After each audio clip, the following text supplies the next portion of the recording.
جب پاکستان میں آئین کی دھجیاں اڑائی جا رہی، جب جمہوریت کو ٹاپوں تلے روندا جا رہا، جب انسانی حقوق کو پائمال کیا جا رہا، جب اخلاقی قدروں کو پائمال کیا جا رہا، جب ریاست کے 78 سال کے اس سفر کو جیسا تیسا بھی ہم نے ریگتے ہوئے حشرات النفس کی طرح طے کیا، بہرحال جیسا جب اس سارے عمل کو ریورس اور انڈو کرنے کی کوشش کی جا رہی ہے، تو مجھ سمیت صحافیوں سمیت معاشرے کے ہر طبقے پر لازم ہو جاتا ہے کہ وہ اپنی ظلم ہے۔ وہ لوگ جو موجود ہی نہیں تھے پاکستان میں، ان پر بھی مقدمات بنا دیے گئے۔ جو لوگ کسی بھی ملٹری کیا سیولین انسٹالیشن کے قریب نہیں تھے، کوسوں دور تھے، ان پر بھی مقدمات بنا دیے گئے۔ یہ سامنے بیٹھے اسد کیسر صاحب ایک مقدمے سے باہر نکلے، ایک اور مقدمے میں اندر، اس سے یہ جب باہر آتے تھے ہمیں پتا تو تھا کہ یہ باہر نہیں آ سکے، یہ شاید اندر تھے، ان کو نہیں معلوم ہوگا کہ باہر کیا ہو رہا ہے۔ یہ وہ روش تھی یا یہ وہ طریقہ کار تھا جس نے دراصل 9 مئی کے ریاست کے مقدمے کو کمزور کیا، یا اس پر سوال اٹھا دیے، یا اس کو مشکوک بنا دیا۔ جو ہوا، لوگ گئے، لیکن اس کا ٹرائل ویسے ہونا چاہیے تھا جیسے میں نے ریان کی اور فرانس کی مثال آپ کے سامنے کی۔ کسی بھی اگر آپ کا کوئی دوست عزیز فرانس میں کسی کو فون کرے اور اسے پوچھیں کہ ایک سال کی جولائی مئی جون کی بات ہے گزشتہ برس کی، ان سے پوچھیں کہ اس وقت کیا حالات ہے، نام و نشان نہیں ہے فرانس کے اندر ان فسادات ان رائٹس کے بیانیے کا، کیونکہ ریاست نے ان مقدمات کو، ان ٹرائلز کو وکٹمائزیشن کے لیے استعمال نہیں کیا۔ وہاں صرف 4000 لوگ گرفتار کیے گئے، بعض لوگ 3600 ملے یا 11300 لوگ گرفتار کیے گئے جماعتوں اور سیاسی فورمز کی طرف سے۔ اس طرح کے ایونٹس میں خطاب کرنے کا بھی دعوت ملا، جیسے حال ہی میں عمران خان صاحب نے اقتدار سے ملنے کے بعد رجیم چینج آپریشن پر ایک سیمینار شروع کیا، اس کا بھی تحریک انصاف والوں نے دعوت نامہ بھیجا، لیکن میں نے ان سے معذرت کی۔ میرے انتہائی ہمبل کریئر میں یہ پہلا موقع ہے کہ میں کسی بھی سیاسی فورم پہ یا کسی سیاسی اتحاد کے فورم پر ایک مقرر کی حیثیت میں آپ کے سامنے کھڑا ہوں۔ اس کی وجہ یہ ہے کہ جب مجھے 3-4 روز پہلے دعوت نامہ ملا اور مجھ سے کہا گیا کہ مجھے کچھ بولنا ہوگا، تو میرے ذہن میں ڈانٹے ایلیگری جو 13ویں صدی کا بہت معروف اطالوی فلاسفر اور ادیب گزرا ہے، اس کا ایک قول ذہن میں آیا کہ the darkest places in the hell are reserved for those who maintain their neutrality in the times of moral crisis۔ جہنم کے سیاہ ترین درجے ان لوگوں کے لیے مختص ہوتے ہیں جو بحران کے زمانوں میں، اخلاقی گراوٹ کے زمانے میں، اخلاقی پستی کے زمانے میں اپنی خیر جانبداری کو برقرار رکھنے کی کوشش کرتے ہیں۔ چونکہ آئین کے موضوع پر ہے اور آئین سے کچھ تعلق ہمارا بھی ہے، جارج آرویل بہت معروف برطانوی نقاد، ادیب، ناول نگار، شاعر، وہ کہتا ہے کہ journalism is what which someone does not want printed, rest everything is public relations۔ صحافت وہ ہے جس میں بولنے یا لکھنے کے لیے یا کچھ خاص بولنے اور لکھنے کے لیے آپ کے اوپر پابندی لگائی جائے، اس کے علاوہ باقی سب بھی آئے، وہ تعلقات۔ ہم بطور صحافی ہمارے ایتھکس یہ کہتے ہیں کہ ہم کسی شخصیت کے لیے ایکٹیویزم نہیں کر سکتے۔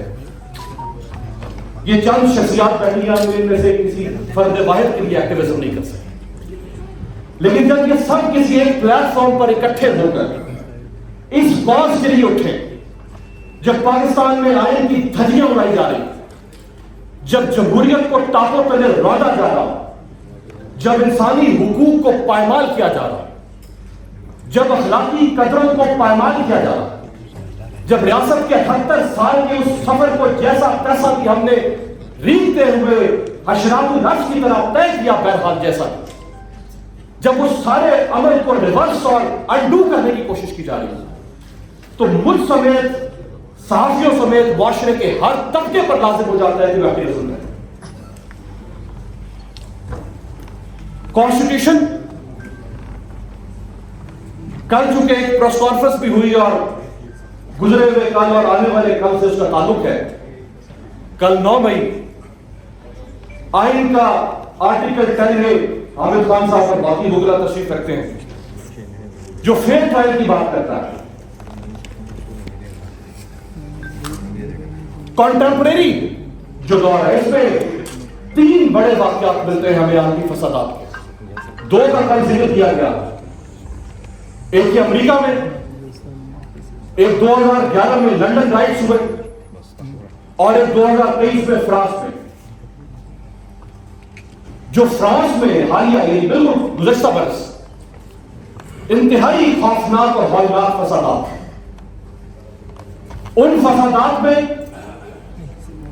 فسادیوں نے یا مظاہرین نے جو نقصان پہنچایا، آپ اس کا مومنٹم، اور 9 مئی کے دن یہاں مظاہرین نے جو نقصان پہنچایا بغیر ریاست کے، اس کا اگر موازنہ آپ کریں اور پھر ریاست کے رد عمل کا موازنہ کریں، 5000 گاڑیوں کو دنیا کی مہذب ترین قوم فرانسیسی قوم 5000 گاڑیوں کو انہوں نے چلایا۔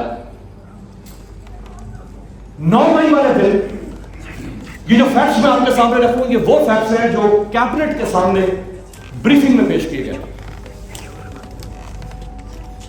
9 مئی والے دن 22 گاڑیوں کو جلایا گیا، وہاں 5000 گاڑیوں کو جلایا۔ فرانس میں 1000 عمارتوں کو جلایا گیا یا لوٹا گیا یا ڈیمیج کیا گیا۔ 9 مئی والے دن 177 عمارتوں کو جلایا گیا، لوٹا گیا، جو بھی لفظ آپ استعمال کریں۔ وہاں 800 پولیس افسران یا اہلکاروں کو زخمی کیا گیا۔ یہاں 232 پولیس افسران یا اہلکاروں کو زخمی کیا گیا۔ وہاں 250 تھانوں پر حملے ہوئے، 250 تھانوں پر، یہاں 30 40 50 60 ہو گئے، 70 ہو گئے۔ وہاں 300 ارب روپے کا نقصان ہوا فرانسیسی معیشت کو، 300 ارب روپے۔ یہاں جو خود حکومت وقت کہہ رہی ہے، وہ کہہ رہی ہے 13 ارب روپے کا نقصان۔ تو جس طرح ہمارے ہاں ٹریٹ کیا گیا، اگر ہم نقصان کے تناسب سے دیکھیں تو وہاں تو گردنیں کاٹ دی جانی چاہیے۔ وہاں تو شانزلیزے میں جس طرح گلٹینائز کیا گیا تھا انقلاب فرانس میں، تو گلٹینائز کرنا چاہیے تھا وہاں، لیکن انتہائی خوبصورت، جن کو مطالعے کا شوق ہے ان کو پڑھنا چاہیے اس ٹرائل کو، انتہائی خوبصورت ٹرائل کیا گیا۔ ایک صرف مثال رکھ کے آپ سے اجازت دوں گا۔ ایک 18 سالہ نوجوان، اس کا نام ہے ریان۔ ریان کو پولیس نے گرفتار کیا، عدالت میں پیش کیا گیا۔ پولیس نے، استغاثہ نے، پروسیکیوشن نے جو الزام کی فہرست سامنے رکھی، اس میں یہ تھا کہ ایک تھانے پہ 30 لوگوں کا گروہ آگ لگانے کی کوشش کر رہا ہے، اور ریان ایک 18 سیکنڈ کی ویڈیو بناتا ہے اپنے موبائل سے، اور اس ویڈیو میں وہ ان آگ لگانے والوں کو مشتعل کر رہا ہے کہ اور آگ لگاؤ۔ تو یہ ہے اس کا جرم۔ پروسیکیوشن نے عدالت سے مطالبہ کیا یا درخواست کی کہ اس کو 30 مہینے کی سزا دی جائے، کم از کم 30 ماہ کی، 2.5 سال، چونکہ اس نے یہ جرم کیا۔ عدالت نے جب اس کا ٹریک ریکارڈ دیکھا، سپیڈی ٹرائل، جب عدالت نے ٹریک ریکارڈ دیکھا تو اس نوجوان کا ماضی میں کوئی جرم، کوئی مقدمہ نہیں تھا۔ اس حد تک عدالت نے جا کے لوگوں کے ساتھ انصاف کیا، تو عدالت نے اس کو صرف 10 ماہ کی سسپینڈڈ پنشمنٹ دی، وہ سزا جو معطل شدہ تھی، اور وہ جیل سے نکلا، ماں باپ نے اسے کندھے پر ہاتھ رکھا اور اسے لے کر گھر روانہ ہوا۔ یہاں کیا ہو رہا ہے؟ وہ لوگ جو موجود ہی نہیں تھے پاکستان میں، ان پر بھی مقدمات بنا دیے گئے۔ جو لوگ کسی بھی ملٹری کا سیویلین انسٹالیشن کے قریب نہیں تھے، کوسوں دور تھے، ان پر بھی مقدمات بنا دیے گئے. یہ سامنے بیٹھے اسد کیسر صاحب ایک مقدمے سے باہر نکلے ایک اور مقدمے میں اندر. اس سے یہ جب باہر آ گئے تو ہمیں پتا تو تھا کہ یہ باہر نہیں آ سکے. یہ شاید اندر تھے، ان کو نہیں معلوم ہوگا کہ باہر کیا ہو رہا ہے. یہ وہ روش تھی یا یہ وہ طریقہ کار تھا جس نے دراصل 9 مئی کے ریاست کے مقدمے کو کمزور کیا یا اس پر سوال اٹھا دیے یا اس کو مشکوک بنا دیا.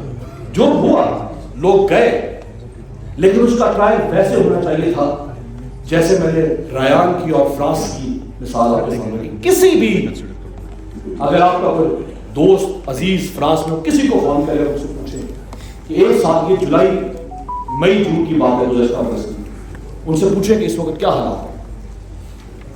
نام و نشان نہیں ہے فرانس کے اندر ان فسادات ان رائٹس کے بیانیے کا، کیونکہ ریاست نے ان مقدمات کو ان ٹرائلز کو وکٹمائزیشن کے لیے استعمال نہیں کیا.